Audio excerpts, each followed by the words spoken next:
Bom, Livermore foi uma pessoa que começou do nada, com pouca grana, sem fama, assim como provavelmente eu e tu, e ele chegou a operar com milhares e milhares de ações ao mesmo tempo. Quando ele começou a operar em exchanges fundo de quintal na época, ele chegou a usar máscaras disfarce, mas uma hora ou outra sua máscara sempre caía, porque como ele começava a lucrar muito, ele chamava a atenção das pessoas, e quando ele tinha em média 15 anos, ele já ganhava uma boa grana nos investimentos e muito mais do que qualquer garoto da sua idade, o que inevitavelmente anos mais tarde acabou levando ele para os tubarões. Mas o que ele percebeu no mundo dos investimentos que as outras pessoas não perceberam?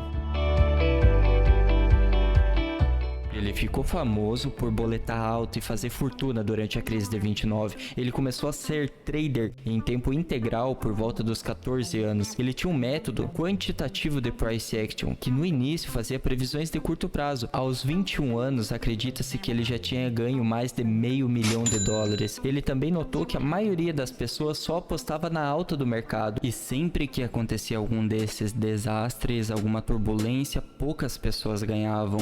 E foi justamente durante um desses eventos que ele apostou na baixa do mercado e pela primeira vez ele fez uma das grandes fortunas, cerca de $250 mil. E isso nós estamos falando no ano de 1900, mas foi na crise de 1920, quando a Bolsa de Nova York quebra, que ele faz uma de suas maiores fortunas. Estamos falando aproximadamente de $100 milhões. Trazido para os valores atuais, estamos falando em algo de torno de 10 a 12 bilhões de dólares, o que fez ele passar a ter nome na bolsa e ser alguém respeitado. Aqui o jogo começa a mudar. Nessa fase, por lidar com muito dinheiro, ele passou a perceber que ele mesmo criava os movimentos dos preços. E em 1934, ele declarou falência pela terceira vez.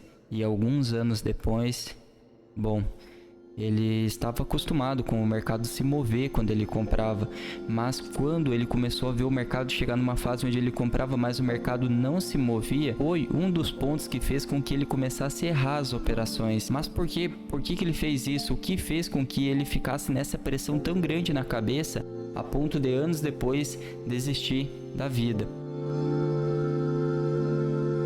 Bom, a gente sabe aqui de alguns pontos. Ele começou a ter uma vida muito cara que exigia que ele ganhasse muito dinheiro. Dentro do livro Memórias de um Operador da Bolsa, ele fala ali no meio do livro sobre ou o mercado tá bom para operar ou ele tá bom para ir pescar. Ou seja, ele fala que quando o mercado não tá bom, a gente deve fazer outra coisa. E ele conta mesmo que ele ficava semanas e semanas no alto mar com seus iates, passeando. Então ele tinha uma vida muito cara.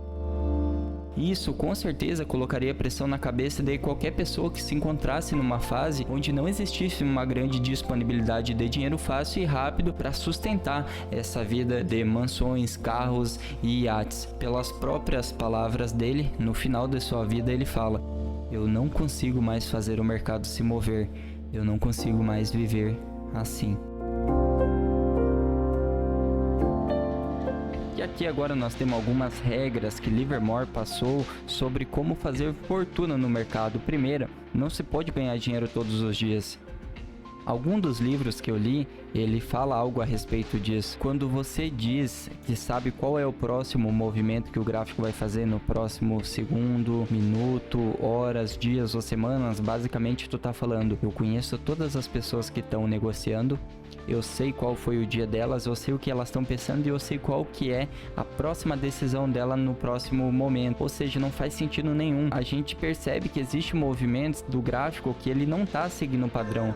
Tá tendo alguma troca de player, alguma briga, alguma notícia, e a gente deve se afastar se não sabe como operar aquilo. Tomar cuidado, ficar de fora para entender o melhor momento. Entra na segunda regra: o mercado sempre está certo.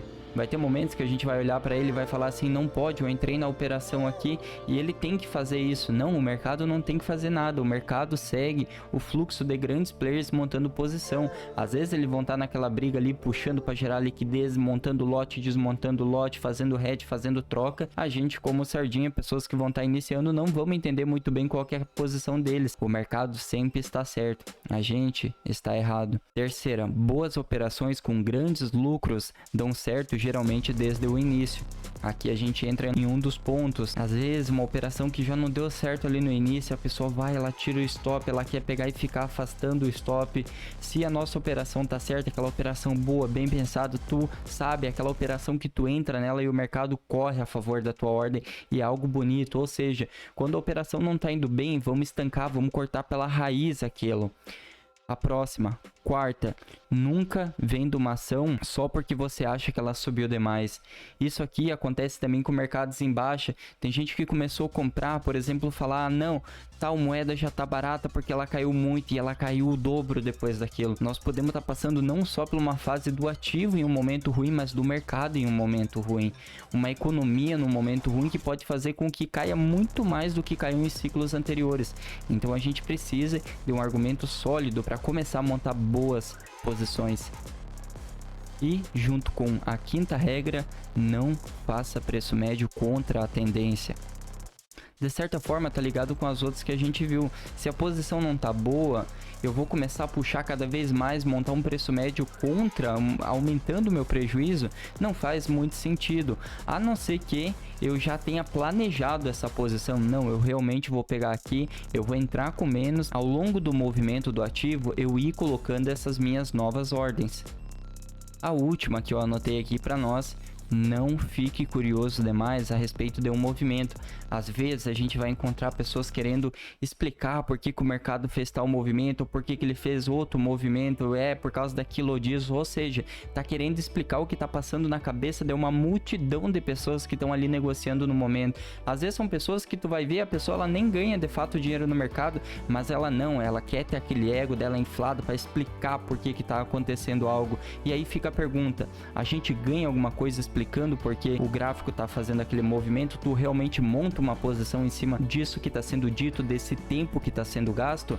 Se sim, beleza. Agora, se não, a gente deve focar então direcionar a nossa energia para o local que realmente vai trazer o risco retorno, que vai trazer resultado para nós. Pelas dezenas de horas que eu passei montando esse vídeo, pelas dezenas de horas que eu passei editando, pela equipe por trás do canal, eu só te peço para tu deixar um like e se inscrever no canal para receber os próximos vídeos. Comenta aqui, tu já tinha ouvido falar da Jasper Livermore? Tem outra pessoa que tu gostaria que a gente trouxesse um documentário assim, um estudo a respeito de uma lenda do mercado? Na descrição desse vídeo tem um curso completo e gratuito sobre análise gráfica, como tu conseguir arrancar dinheiro do mercado, montar tuas posições, gerenciamento, mentalidade, tudo para tu conseguir ser lucrativo. Se tu gostar do que tá ali um pouco abaixo, tem o link também sobre uma sala de sinais que manda os sinais para te lucrar com esse mercado de criptomoedas de 4 a 7 sinais na semana, com uma taxa de assertividade acima de 80%. São sinais dentro da Binance, tanto para compra, para tu lucrar com a alta, quanto na baixa, para tu lucrar